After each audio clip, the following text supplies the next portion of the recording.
फर्क नहीं पड़ता कि आप क्या हो और कैसे दिखते हो। फर्क इससे पड़ता है कि आप क्या कर सकते हो। पसंद उसे करो जो तुम में परिवर्तन ला सके, वरना प्रभावित तो मदारी भी करता है। चौतरफा आघातों से डर जाना कैसा, चौतरफा आघातों से डर जाना कैसा, धक्कम मुक्का लातों से मर जाना कैसा। अपनी संस्कृति धर्म विरासत छोड़ छोड़कर अपसंस्कृति अपशब्दों के घर जाना कैसा। यह कविता है पेशे से इंजीनियर, रुचि बस साहित्यकार और स्वभाव से सरल। धर्म, संस्कृति, शिक्षा, अध्यात्म एवं राजनीति के विचारक हैं। आप माधव कृष्ण जी हैं। हम आपका इस कार्यक्रम में हार्दिक स्वागत और अभिनंदन करते हैं। माधव जी, सामाजिक कुछ प्रश्न पूछने से पहले पहला प्रश्न आपके बारे में जानना चाहेंगे जी कि आपकी प्रारंभिक शिक्षा एवं अपने जीवन में हुए परिवर्तन के बारे में बताएं कि आपने विदेश से वापस आने का निर्णय लिया और गाजीपुर को अपनी कर्मभूमि बनाई। प्रारंभिक शिक्षा मेरी कक्षा 2 तक चहनिया में एक गांव है कल्याणपुर, वहाँ हुई थी जी। मैं 6 महीने का था, मेरी माताजी की मृत्यु हो गई थी। तो मेरे दादाजी श्री छविनाथ लाल और मेरी दादी श्रीमती पन्ना देवी, दोनों लोगों ने कहा कि छोटा बच्चा है कहाँ जाएगा, तो उन्होंने पाला पोसा जी। और उसके बाद उन्होंने मुझे मेरी चाचा चाची के सुपुर्द कर दिया। चाचा जी यहाँ गाजीपुर में बिजली विभाग में थे, श्री चंद्र प्रकाश लाल, और चाची जी श्रीमती जयदेवी श्रीवास्तव, और उन लोगों ने ही मुझे माँ बाप का प्यार दिया। तो मैं गाजीपुर में सरस्वती शिशु मंदिर में पढ़ा 8 तक जी। फिर आदर्श इंटर कॉलेज में 12 तक, 9 से 12 जी। और मेरे पास बहुत छोटे छोटे गोल्स हुआ करते थे। पिताजी चाचा जी मेरे कभी ये नहीं कहते थे कि तुम राष्ट्रीय स्तर पर कुछ करो, अंतर्राष्ट्रीय स्तर पर कुछ करो, बड़ी बड़ी बातें नहीं, बस सीधी सी छोटी सी एक बात थी कि तुम्हें क्लास में फर्स्ट आना है जी। और बहुत सारी गीता की बातें बताना, महापुरुषों की बातें बताना, या कोई लड़का, जैसे मुझे याद है कि मैं 9 या 10 में था तो एक अखिलेश सिंह थे, खालिसपुर में शायद उनके पिताजी प्रिंसिपल थे और वो मेरिट लिस्ट में आए थे। अच्छा। तो मेरे पिताजी कहते, देखा बचवा लड़का बहुत तेज है, कितना पढ़ ले हुई तो यूपी में आल हुई। तो वो अपनी एक्सपेक्टेशन मुझ पे तो नहीं लाते थे, लेकिन मुझे ये लगता था कि नहीं, उनके बताने के तरीके से कि वो लड़का ज़रूर कुछ खास है जी। तो मैं उससे मिलने की कोशिश करता था, उससे जानने की कोशिश करता था। और 12 आते आते मेरा भी यूपी स्टेट में 6वीं रैंक आ गई, और उसके बाद फिर मैं बनारस भेजा गया। 1 साल तैयारी करके मैंने NIT राउरकेला ज्वाइन किया। उस समय उसको रीजनल इंजीनियरिंग कॉलेज कहते थे जी जी जी। फिर नौकरी लगी, नौकरी करते हुए मैं बेंगलोर, मुंबई, फिर सिंगापुर पहुंचा। सिंगापुर जाने के बाद फिर से वही छोटे छोटे गोल। मुझे लगता था कि मैं इंजीनियर बन के नहीं रहना है, मुझे मैनेजर बनना है। मैनेजर कैसे बनते हैं, MBA करना पड़ेगा। तो फिर मैंने GMAT दिया और विश्व के शीर्ष 20 विश्वविद्यालयों में सम्मिलित नेशनल यूनिवर्सिटी ऑफ सिंगापुर में मेरा एडमिशन हो गया। वहाँ से MBA करने के बाद अमेरिकन एक्सप्रेस और सिटी बैंक सिंगापुर में नौकरी करते हुए, क्योंकि अकेला था तो मुझे समझ में नहीं आता था कि मैं करूं क्या जी। तो मैं आर्ट ऑफ लिविंग से जुड़ा, योग प्राणायाम करना शुरू किया मैंने। बाबा श्री रविशंकर, वो मेरे प्रथम गुरु हैं जी। और गाजीपुर में मैं था 8 या 9 में, तो मैं बैपुर देवकली में श्री गंगा आश्रम में गया था, और बाबा गंगादास मुझे बड़े अजीब लगते थे, मानव धर्म वाले। वो किसी को पैर नहीं छूने देते थे, पैर छू लेते थे, बतासा खिला के पानी पिलाते थे, लेकिन मेरे पिताजी उनको बड़ा प्यार करते थे जी। तो एक बार मैंने कुछ कविता लिखी, तो मेरे पिताजी ने कहा कि इनको कविता सुनाओ। तो कुएं के पास बैठ के उन्होंने मेरी कविता सुनी और एकाएक मेरा हाथ पकड़ लिया उन्होंने।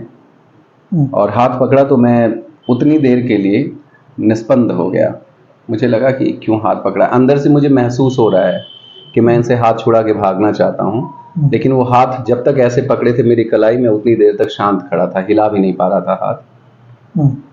फिर उन्होंने हाथ छोड़ा तो मैं झटके से पीछे गया और उन्होंने कहा कि तुम अगर अच्छा लिखते हो और बोलते हो तो मानवता के लिए काम करो, डीएमएसपी के पास जाओ, आवाज़ उठाओ। तो मुझे उस समय कुछ समझ भी नहीं आया, मुझे लगा ये सब क्या चल रहा है। मैं वहाँ से भागा और जब मैं आर्ट ऑफ लिविंग गया, फिर सिंगापुर में रामकृष्ण मिशन से जुड़ा, ये सारी चीज़ें मुझे नहीं पता चल रहा था कि मेरे साथ क्या हो रहा है, लेकिन मुझे ये ज़रूर पता चल रहा था कि इतनी समृद्ध विरासत, हमारे भारत की सांस्कृतिक विरासत, आध्यात्मिक विरासत, और हम लोग विदेश में आकर इसका एक्सपोजर पा रहे हैं। और स्वामी स्वरूपानंद चिन्मय मिशन के आते थे, 300 लोग उनको सुनने के लिए हॉल में पैसे दे दे के जाते थे। हनुमान चालीसा पे उन्होंने 5 दिन बोला सिंगापुर में और 5 दिन हॉल खचाखच भरा रहा। वेदांत पे रामकृष्ण मिशन में भाषण चल रहा है। गीता, मुझे लगता था कि जैसे जीवन के सारे प्रश्न यहीं पर उत्तरित हो रहे हैं। और वहीं से मुझे लग रहा है बदलाव आना शुरू हुआ। और 2014 की जुलाई में एक समय ऐसा था, मुझे लगा कि बस अब मैं कॉर्पोरेट लाइफ में और ज़्यादा नहीं रह सकता, मुझे कुछ और करना है। बहुत सारे लोग सोचते हैं जो टॉप क्लास के इंस्टीट्यूट से MBA करते हैं कि हमको कुछ अपना करना है, लेकिन उनके साथ समस्या ये होती है कि उनके पास बैकअप प्लान नहीं होता। मेरे साथ अच्छा ये था कि मेरी पत्नी डिग्री कॉलेज में पहले से ही असिस्टेंट प्रोफेसर थी, आयोग से नियुक्त थी। तो मुझे ये लग रहा था कि अगर मैं गाजीपुर गया और मैंने कुछ भी नहीं किया तो कम से कम जो परिवार के साथ अन्याय या इंजस्टिस जैसी बात है वो नहीं होगी। हाँ, कम से कम घर तो चलता रहेगा, बच्चों की फीस होती रहेगी। तो वो बैकअप प्लान दिमाग में लेके मैंने 2014 जुलाई में रिजाइन कर दिया और वापस आ गया। जी, यानी एक बहुत कड़ा और बड़ा। इसी क्रम में आपसे आपकी कुछ पुस्तकें भी प्रकाशित हो चुकी हैं, उनके बारे में कुछ बताएं। जब मैं इंजीनियरिंग कॉलेज में था तो उस समय मैं कविताएं लिखा करता था जी। और बाबा गंगादास से मिला था तो उनसे भी मेरा पहला संवाद कविता को लेकर ही हुआ था जी। तो ये लिखना, अपने को अभिव्यक्त करना, उसी क्रम में मैंने 2000 में अपनी पहली किताब प्रकाशित की थी जिसका नाम था शिखा, मेरी पत्नी के नाम पर। और उसकी सारी प्रतियां तो समाप्त हो चुकी हैं। इस बार फिर से मैं उसका पुनर्मुद्रण करवा रहा हूँ। अच्छा, हाँ, और शिखा फिर से आपके सामने होगी। दूसरी पुस्तक मैंने लिखी थी, कामरेडों को मूर्ति पूजा नहीं आती। कामरेडों को, हाँ, यानी क्योंकि मैंने देखा कि वास्तव में जो कम्युनिस्ट समुदाय है, उन पढ़ा लिखा, वो हमारे धर्म और संस्कृति पर आघात कर रहा है अपनी किताबों के माध्यम से, विचारों के माध्यम से। उनको ये लगता है कि हमारे यहाँ सब बोगस लोग भरे हुए हैं, हमारा दर्शन बोगस है। मार्क्स ईश्वर में विश्वास नहीं करता था तो ये भी जबरदस्ती दिखाना चाहते हैं कि हम भी ईश्वर में विश्वास नहीं रखते। मार्क्स कहता है धर्म अफीम है, तो मार्क्स कहता होगा, वो जर्मनी में जिस माहौल में पैदा हुआ था मार्क्स, तो मार्क्स ने कौन से धर्म अपने इर्द गिर्द देखे थे? ईसाइयत देखी थी। जिस ईसाइयत, जो प्रेम और करुणा का संदेश देने वाले जीसस हैं, उन्हीं के धर्म ने सारी दुनिया से घूम घूम कर मूल निवासियों को खत्म करके उपनिवेश की स्थापना की। आज भी वो ईसाई बनाने का दुनिया को प्रयास कर रहे हैं। मार्क्स को निश्चित तौर पे वो धर्म अफीम लगा होगा। उसके इर्द गिर्द जो इस्लाम पनप रहा था, जो तलवारों के दम पर पूरी दुनिया को इस्लाम बनाने निकला था जी, उसमें भी वही अफीम का नशा था। तो मार्क्स ने बोल दिया धर्म अफीम है, लेकिन किन संदर्भों में बोला, वास्तव में उन संदर्भों पर विचार होना चाहिए। तो आप हमें मूर्ति पूजक कह के चिढ़ा सकते हैं, लेकिन देखा जाए तो आप भी मूर्ति पूजक हैं भाई। आपके लिए हिंदू एक धर्म है, हमारे लिए कम्युनिज्म एक धर्म है। उस कम्युनिस्ट धर्म का देवता है मार्क्स, उस कम्युनिस्ट धर्म के अवतार है लेनिन, स्टालिन, माओ। उस कम्युनिस्ट धर्म के धर्म ग्रंथ हैं श्री दास कैपिटल, लेनिन के द्वारा लिखी गई किताबें। तो जैसे करेंसी और क्रिप्टो करेंसी है। वैसे आजकल एक टर्म चल पड़ा है रिलीजन और क्रिप्टो रिलीजन, कि आपको रिलीजन की मान्यता नहीं मिली है लेकिन आप काम वही सारे कर रहे हो रिलीजन वाले। तो उसी पर मैंने लिखा कि ठीक है, मूर्ति पूजक तो आप भी हो लेकिन हमारी तरह मूर्ति पूजा आपको नहीं आती, इसलिए मैंने वो शीर्षक दिया कामरेडों को मूर्ति पूजा नहीं लगता भी है कि 1-2 सदियां बाद जो है इनकी मूर्तियां लग जाएगी। हाँ, लग ही नहीं पूजा होनी शुरू हो जाएगी एकदम। भाई अगर मूर्ति पूजा से इतना भेद है तो उनकी भी मूर्ति और फोटो कहीं नहीं लगनी चाहिए, हर तरफ लग रहे हैं उनके तो। और तीसरा है कि यहाँ गाजीपुर में एक डॉक्टर उमाशंकर तिवारी थे, जिन्होंने नवगीत विधा पर काम किया था। भारत गीत का देश है, यहाँ जितने भी धर्म ग्रंथ लिखे गए, किताबें लिखे गए, उनमें एक लय था, एक तान था, एक सुर। आज भी हम अपने श्लोकों को गा सकते हैं जी। बाद में एक ऐसा समय आया जहां पर कि विचारशीलता के नाम पर विचार के प्रवाह में लोगों ने कहा कि छंद को तोड़ देना चाहिए। तो उन्होंने छंद तोड़ा। और अब जैसे एक कविता है, जब मैं हाई स्कूल में पहली बार पढ़ा था तो मैं बहुत हंसा था, सच्चिदानंद हीरानंद वात्स्यायन अज्ञेय की, कि एक दिन सूरज निकला अरे क्षितिज पर नहीं नगर के चौक पर। अब जो बच्चे चालाक होते थे वो 8 पंक्तियों की कविता लिखना होता था तो यही याद करते थे। नजदीक है, हाँ, कि आसान है भैया, 8 लाइन में हो भी गया, लिख भी गया। उस समय मुझे लगा कि यार कविता के नाम पर ये तो विचार वैचारिकी है और आप छंद को तोड़ रहे हो तो आप बदले में दे क्या रहे हो, रस मिल रहा है क्या? तो बहुत कम कविताओं में मैंने पाया रस है। डॉक्टर उमाशंकर तिवारी बनारस के एक बड़े प्रसिद्ध विद्वान थे, आज भी सिगरा आईपी मॉल के पास चौराहे पर उनकी मूर्ति लगी हुई है। तो डॉक्टर शंभुनाथ सिंह जी ने कहा कि नहीं, जो भारत में प्रतिष्ठित कविता थी, जिसमें संस्कृति थी, इतिहास था, आधुनिक अपने तरह का आधुनिकता बोध था, इन सारे निकषों को लेकर गीत को फिर से प्रचलित करना है। तो उन्होंने एक नवगीत आंदोलन चलाया। डॉक्टर उमाशंकर तिवारी उसके सशक्त हस्ताक्षर थे और बड़े ज्ञात कारणों से उनको उपेक्षित किया गया, क्योंकि जो नामवर सिंह साहित्यकार थे, आलोचक थे, उन्होंने नवगीत को खारिज कर दिया।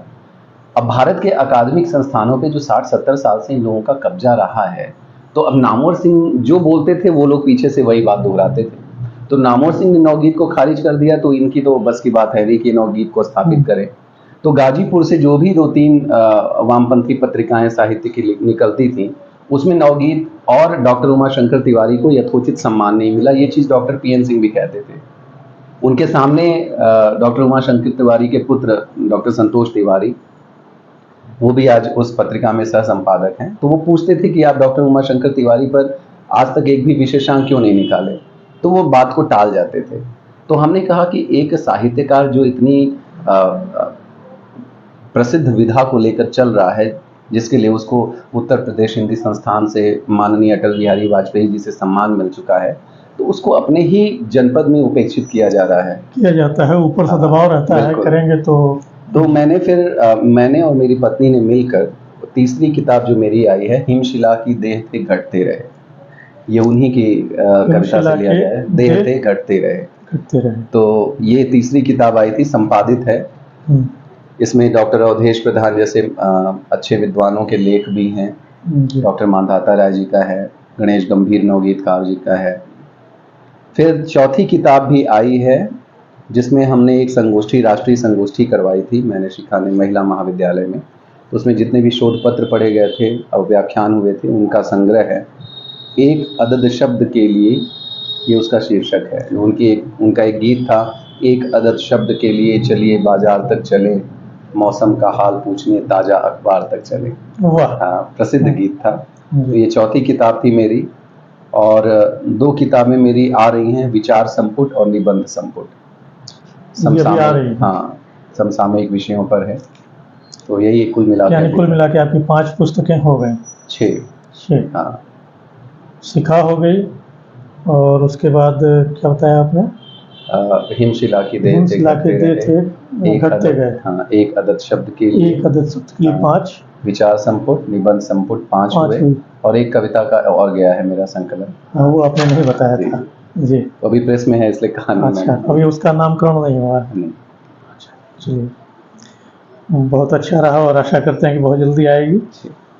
और इसी क्रम में जैसे आपने कम्युनिस्ट की बात छेड़ दी, कामरेडों की बात छेड़ी, कि कामरेडों को मूर्ति पूजा नहीं आती या नहीं भाती? नहीं आती। नहीं आती, अच्छा। और ये कविता का शीर्षक मैंने लिया था कि मैं गुजर रहा था कचहरी से और मैंने देखा सरजू पांडे जी की वहां पर मूर्ति है, और वो कविता ही सरजू पांडे जी पर थी जी। कि वास्तव में सरजू पांडे कितने विराट व्यक्तित्व थे। मैंने सुना है कि जब वो चलते थे तो पीछे हजारों का रेला चलता था, गरीबों मजलूमों के साथ खड़े रहते थे जी।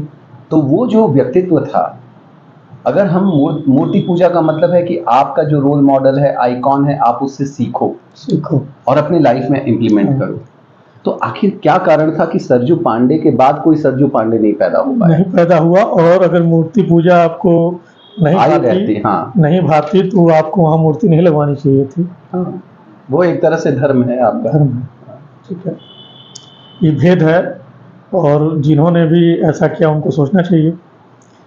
ठीक है, तो इसी क्रम में अगला प्रश्न आपसे पूछता हूँ कि आप कम्युनिस्ट विचारक डॉक्टर पीएन सिंह की पत्रिका समकालीन सोच के संपादक थे और उसे आपने छोड़ दिया, क्या कारण था?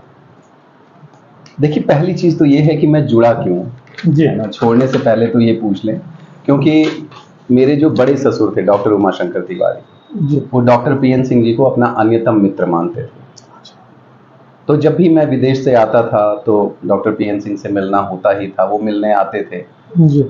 डॉक्टर पीएन सिंह की विद्वत्ता, एक बार वो मुझे फ़ोन किए सिंगापुर में और कहते हैं कि आजकल पढ़ लिख रहे हो कि नहीं? मैंने कहा भाई मैं सुबह से रात तक काम कर रहा हूँ, पढ़ने का समय नहीं मिल रहा। तो उन्होंने मुझसे कहा कि मैं अपने व्यस्ततम समय में भी 6 घंटा रोज पढ़ता हूँ।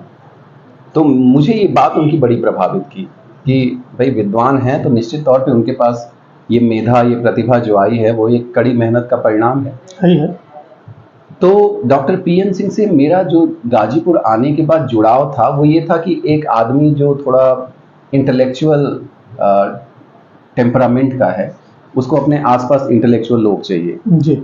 और गाजीपुर में उस समय 2 ही कैंप थे जहां लोग उठते बैठते थे। एक था डॉक्टर जितेंद्र नाथ पाठक का गोरा बाजार में और एक था डॉक्टर पीएन सिंह का।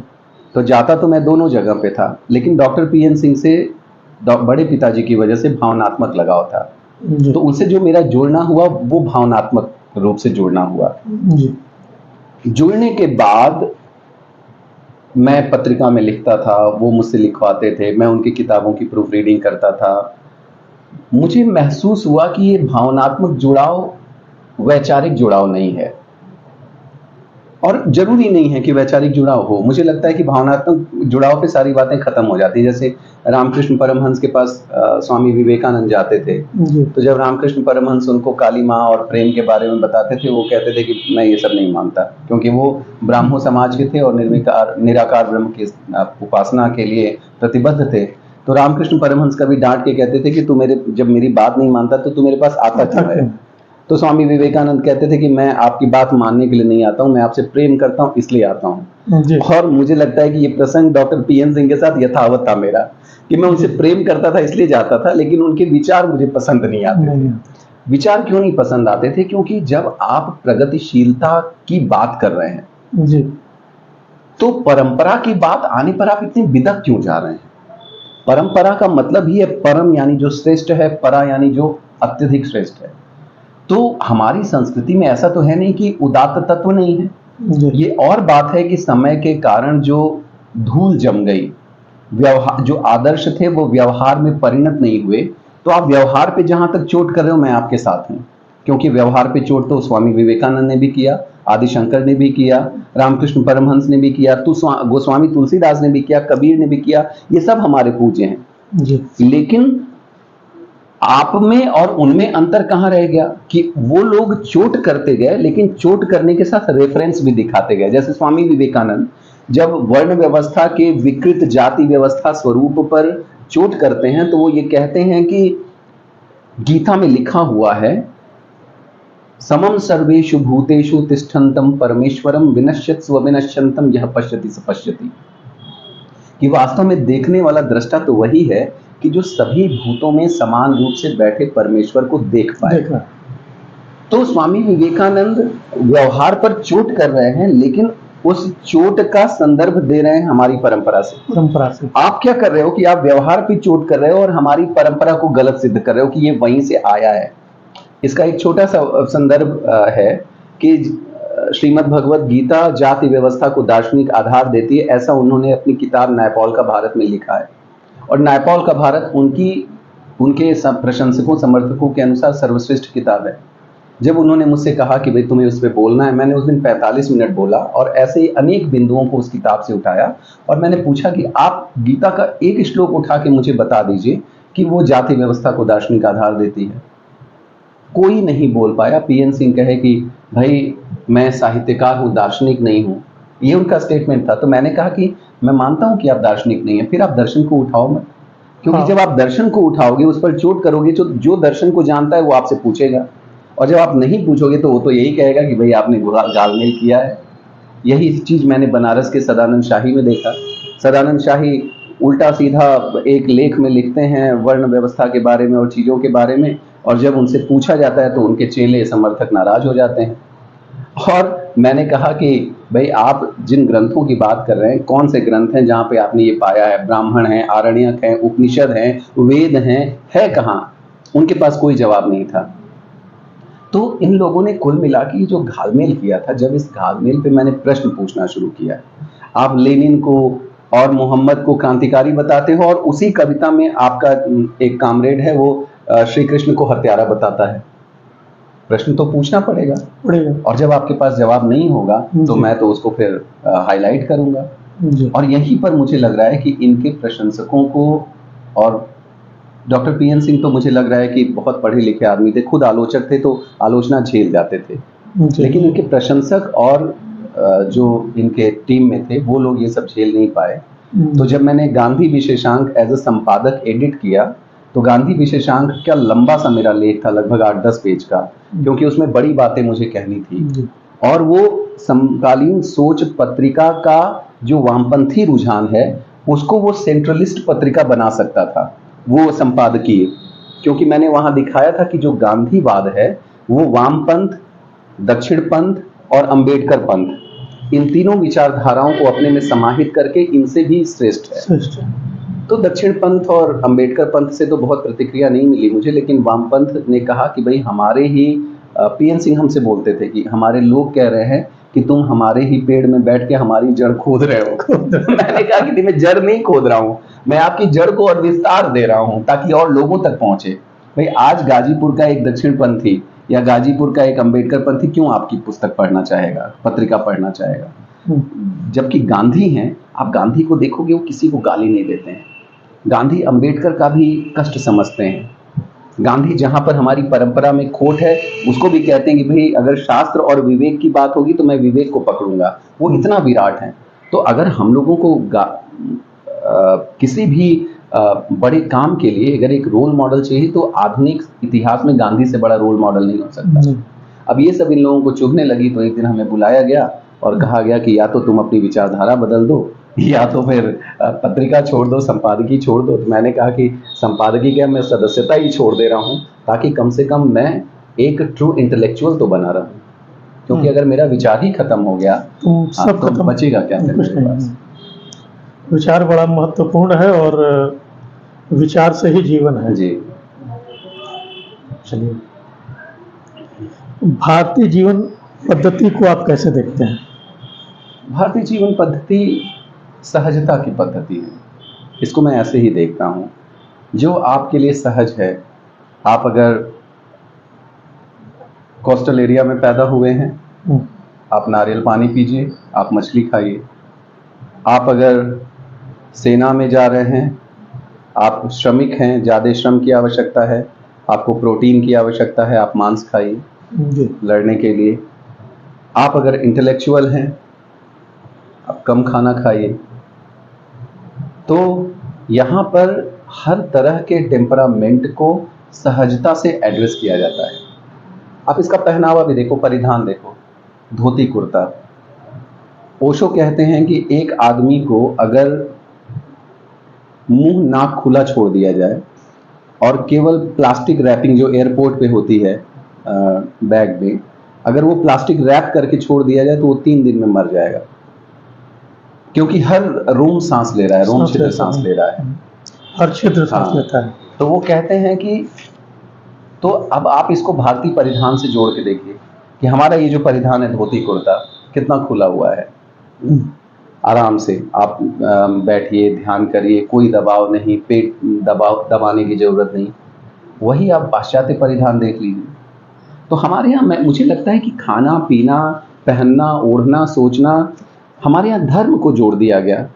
एक जगह आदि शंकराचार्य कहते हैं कि भारत में आपको अगर अपने आप को समझना है, आत्म अनुसंधान करना है, तो 3 किताबें जरूर पढ़िए, एक ब्रह्मसूत्र, एक श्रीमद् भगवद गीता और एक उपनिषद। श्रीमद् भगवद गीता में श्री कृष्ण कहते हैं कि यतः प्रवृत्ति भूतानाम येन सर्वमिदं ततं स्वकर्मणा तमभ्यर्च्य सिद्धिं विन्दति मानव। वो कह रहे हैं कि देखो, लाइफ में अगर तुमको परफेक्शन चाहिए तो ये जो परफेक्शन है ये ओढ़ने से नहीं आएगा, कुछ भी करने से नहीं आएगा, तुम केवल अपने काम से अर्चना करो। ये मतलब कितना बड़ा सूत्र है ये, कि हमारा जो काम है, हम पत्थर तोड़ रहे हैं, हम रैदास की तरह जूता सिल रहे हैं, कबीर की तरह कपड़ा बना रहे हैं, यशोदा की तरह बच्चा पाल रहे हैं, अर्जुन की तरह लड़ रहे हैं सीमा पर। कोई भी काम करते हुए हम सिद्ध हो सकते हैं, सिद्ध हो सकते हैं। हाँ, लेकिन उसके लिए जरूरी क्या है कि हमारा सहज कर्म क्या है, हम उस सहज कर्म को पकड़ पाए। वो एक जगह ये सूत्र भी देते हैं, सहजम कर्म कौन्तेय। तो जो भारतीय जीवन पद्धति है वो अपने को सहज रूप से समझने, जानने और तदनुसार कर्म क्षेत्र का चयन करने में निहित है। जी, आप भारत में जातीय वैमनस्यता पर क्या विचार रखते हैं? देखिए, वैमनस्यता ऐसा नहीं है कि भारत नहीं है, हिंदू मुस्लिम की है, ईसाई की मुस्लिम से है, मुस्लिम में है, ईसाइयों में भी कई भेद हैं, कई भाग हैं। मैं भारतीय जातीय वैमनस्यता पर आप क्या विचार रखते हैं, इस पर जानना चाहता हूँ। देखिए, वैमनस्यता का मतलब ही हुआ कि मन अलग अलग हो जाना, है ना। तो विभिन्न मन और विभिन्न मत, तो वैमनस्यता तो उसी दिन पैदा हो जाती है जब हम अपने मन को किसी खूंटे से बांध देते हैं। जी, अलग खूंटा, एक खूंटा रहेगा तो हम अपने को एक समझेंगे, और अलग अलग खूंटा रहेगा तो हमारा मन भी अलग अलग रहेगा, वैमनस्यता रहेगी। तो जातीय वैमनस्यता मतलब हमने अपने आप को, अपने मन को अलग अलग जातीय खूंटों में बांध दिया है, हमारी जातीय अस्मिताएं हो गई हैं। अच्छा, इसको मैं दार्शनिक अंदाज में अगर कहना चाहूँ तो महर्षि पतंजलि कहते हैं कि संसार में क्लेश के 5 ही कारण हैं। एक कारण है अविद्या, अविद्या से अस्मिता जन्म लेती है, राग, द्वेष और अभिनिवेश आते हैं। अब इसमें जो अस्मिता है, ये अस्मिता बहुत बड़ा रोल प्ले करती है। अस्मि का मतलब हूँ, अस्मिता मतलब होने का भाव, मेरे होने का भाव। तो हम अपने होने को किस चीज़ से जोड़ के देखते हैं। स्वामी विवेकानंद का एक बड़ा अच्छा स्टेटमेंट है, वो कहते हैं कि हम हिंदू बन के पैदा हुए, ये तो हमारे हाथ में नहीं था, लेकिन हम हिंदू बन के मर रहे हैं, तो हिंदू होके ही मर रहे हैं, तो इसका मतलब हमने अपने जीवन में कुछ अर्जित नहीं किया। बहुत बड़ी बात है। हम किस जाति में पैदा हो रहे हैं वो हमारे हाथ में नहीं था, लेकिन हम उस जातीय अस्मिता से अपने को ऊपर उठा पा रहे हैं कि नहीं, ये तो हमारे हाथ में है। हुआ क्या है कि भारत की जो प्राचीन व्यवस्था थी वो गुण और कर्म पर आधारित थी, इसमें कोई दो राय नहीं है। वेदों के अनुसार भी, उपनिषदों के अनुसार भी, गीता के अनुसार भी। अब ये जो गुण और कर्म पर आधारित व्यवस्था थी, कुछ लालची लोगों ने अपने निहित स्वार्थ के कारण इसको जन्म के आधार पर कर दिया। अच्छा, जात का मतलब ये जन्म लेना, हमने जन्म तो लिया है मनुष्य के रूप में। तो मैं जिस गुरुदेव का शिष्य हूँ, बाबा गंगा रामदास, वो यही कहते हैं कि बस ये अगर तुम पहचान लो कि मैं मनुष्य हूँ, कुछ भी होने के पहले मैं मनुष्य हूँ, तो सारी वैमनस्यता ही खत्म हो जाएगी। लेकिन हम अपने को मनुष्य बनने सोचते ही नहीं है। हम तो सोचते हैं हम ठाकुर हैं, भूमिहार हैं, लाला हैं, बामन हैं, अय्यर हैं, चमार हैं, और इन्हीं उपजातियों जातियों में बटे हुए हैं।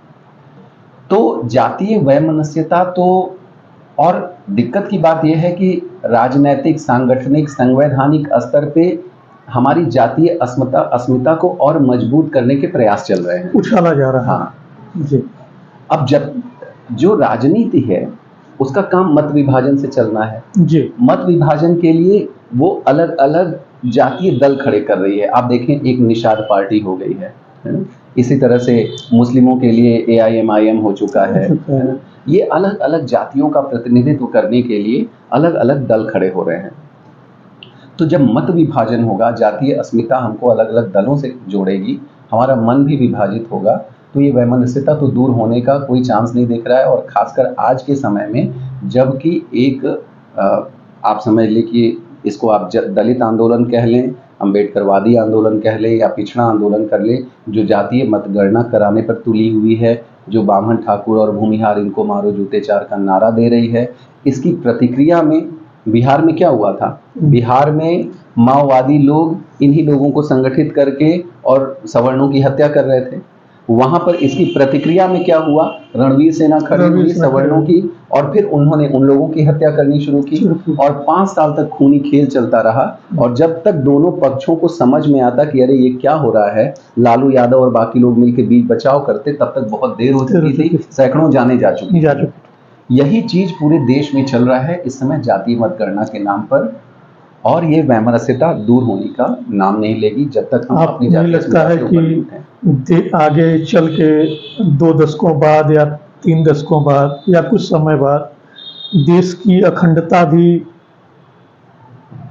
कमजोर होने की स्थिति में आएगी। एकदम होगा, एकदम अभी हो चुकी है, अभी हो चुकी है। भाई हम ठाकुर हैं, हम बनिया हैं, हम लाला हैं, और हम चमार हैं, हम राजभर हैं, मतलब इतनी कास्ट हो गई है, सब अपने अपने में लगेगा। तो जो ये अखंड भारत है, इसको टूटने में कितना समय लगेगा? बिल्कुल समय लगेगा। दुश्मन तो इंतजार कर रहे हैं इस चीज का। जी। आप प्रेसिडियम स्कूल के प्रबंधक हैं,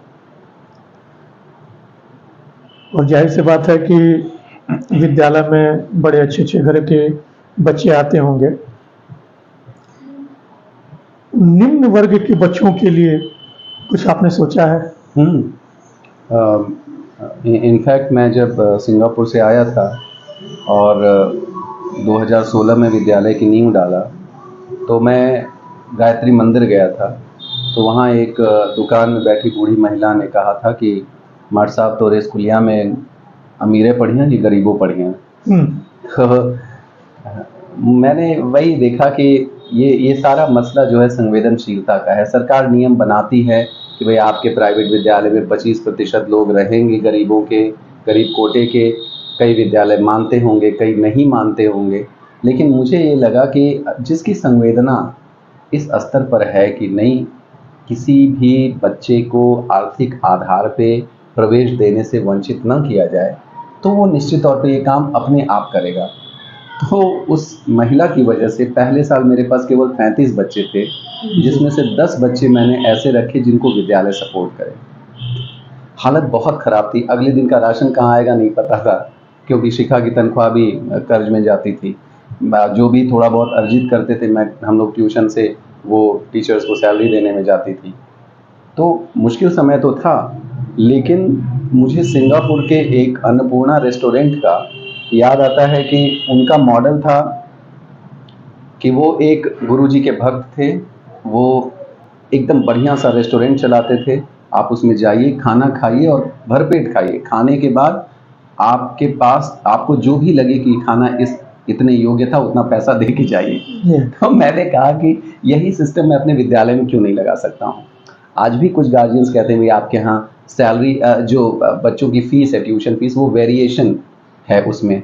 और मैं यही कहता हूँ कि मेरे पास अगर कोई एक गरीब पत्रकार का बच्चा आ रहा है, या जो दुकान वाली महिला हैं उनका बच्चा आ रहा है, और वो ये मन में आशा लेके आ रहा है कि नहीं, हमको तो पढ़ना है इस विद्यालय में, मेरा मन कैसे, मेरी संवेदना कैसे उसको भगा सकती है ये सोच के कि नहीं तुम 1500 फीस नहीं देते। तो मैंने उन लोगों के लिए बोला है कि आप लोग फॉर्म जमा कर दीजिए, हम आपका बैकग्राउंड वेरीफाई करेंगे, और आप वास्तव में अगर उस बैकग्राउंड के हैं जहां पर आपको 1500 देने में मुश्किल होगी, हम आपका 1000 में कर देंगे। हम आपका एडमिशन फीस माफ़ कर देंगे, हम आपको किताबें देंगे। और हिम्मत मर्दा मर्जिए खुदा, ये बात तब सच हुई जब यूएस में मेरे जूनियर वैभव त्यागी, मेरे मित्र अनुज शर्मा बेंगलोर में है, मनीष सिन्हा, साकेत, धीरज, रितेश मनचंदा, अनुपम पांडे, सेजो, मुकेश अग्रवाल, मनस्वी रंजन, नवीन चौहान, हो सकता है मैं कुछ नाम भूल रहा हूँ, लेकिन ऐसे बड़े सारे मेरे मित्र आए और बोले कि सर आप हम लोग कंट्रीब्यूट तो करना चाहते हैं, लेकिन जो संगठन हमसे पैसा ले रहा है वो पता नहीं वो उसका क्या यूज़ करता होगा। आप हमारे सीनियर हो, हम आपको ही देते हैं, आप उतने बच्चों को सपोर्ट करो। तो ऐसे मेरे मित्रों का एक ग्रुप भी है जो हर साल ऐसे कुछ बच्चों को गोद लेता है और उन बच्चों को पढ़ाया जा सके। हाँ, तो ये सारी चीज़ें हो रही हैं और अच्छा लग रहा है ये देख कर। ये भाव देख करके बड़ा गदगद हूँ कि कम से कम आप ही नहीं, आपके मित्र भी ऐसे हैं जो संवेदना रखते हैं हाँ हाँ ऐसे बच्चों के प्रति।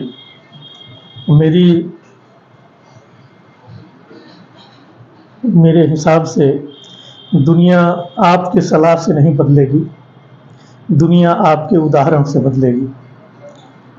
आपको वह नहीं मिलता जो आप चाहते हैं, आपको वह नहीं मिलता जो आप चाहते हैं, वही मिलेगा जिसके आप योग्य हैं। यही विधान भी है। इसलिए सभी को यही सलाह देना चाहूँगा कि खुद को योग्य बनाएं। मंदिरों में मन्नतों की धूल अब भाल पर है, मंदिरों में मन्नतों की धूल भी अब भाल पर है, अंगुलियों के स्पर्श की थिरकन सदी के गाल पर है, सिर्फ तुम की रटों में संकालू मन के तटों में, प्यास में सागर किनारे खोजती दो बूंद पानी। करवटों की यह कहानी। इन्हीं शब्दों के साथ आप इस कार्यक्रम में आए, आपका बहुत बहुत धन्यवाद। बहुत बहुत धन्यवाद। आप जैसे पत्रकार दीर्घायु हों, और पत्रकारिता लोकतंत्र का एक स्तंभ है, और इसके भी क्योंकि हर जगह वही मनुष्य है, तो मनुष्यता में क्षरण होगा, पत्रकारिता में भी क्षरण होगा जी। और इसलिए बहुत आवश्यक है कि आप जैसे लोग रहे जो समाज को मार्गदर्शन दे सकें, नए उदाहरण लोगों के सामने रख सकें और बिना किसी बायस के निर्भीक पत्रकारिता कर सकें, इसकी बड़ी आवश्यकता है। मेरा भी यही मानना है कि उम्र दीर्घायु हो न हो, कर्म दीर्घायु होना चाहिए और मजबूत होना चाहिए। चलिए, बहुत बहुत धन्यवाद।